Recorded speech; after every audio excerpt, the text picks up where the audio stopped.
In the Bible, there were two cities called Sodom and Gomorrah. These cities were filled with people who made very bad choices and didn't listen to anyone, not even God. God saw what was happening and was very sad. He decided that he couldn't let it go on anymore. But there was one good man named Lot who lived in Sodom with his family. God didn't want to hurt Lot because Lot always tried to do what was right. So God sent two angels disguised as men to Sodom. They went to Lot's house. Lot saw them and invited them in, being kind and hospitable.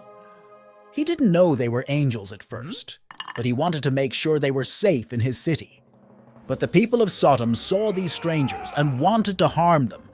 They surrounded Lot's house and demanded Lot to send the strangers out. Lot tried to protect his guests, showing he was a good man. They told him, "You need to leave this city with your family because God is going to destroy it for being so wicked." The angels told Lot to take his wife and two daughters and warned them to not look back once they left. God was going to rain down fire and brimstone from the sky to cleanse the land of all evil. So Lot and his family ran away in the middle of the night. They ran as fast as they could, away from the cities of Sodom and Gomorrah. Behind them, the sky lit up as fire fell, burning everything in those cities to the ground. It was like a giant fiery storm wiping away all the wrongdoings. Lot's wife, however, made a big mistake. Even though the angels told her not to, she looked back to see what was happening to the city.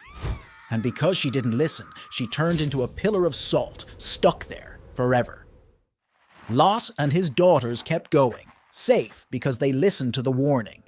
They remembered not to look back and lived on, remembering the lesson of what happens when people choose not to do what's right.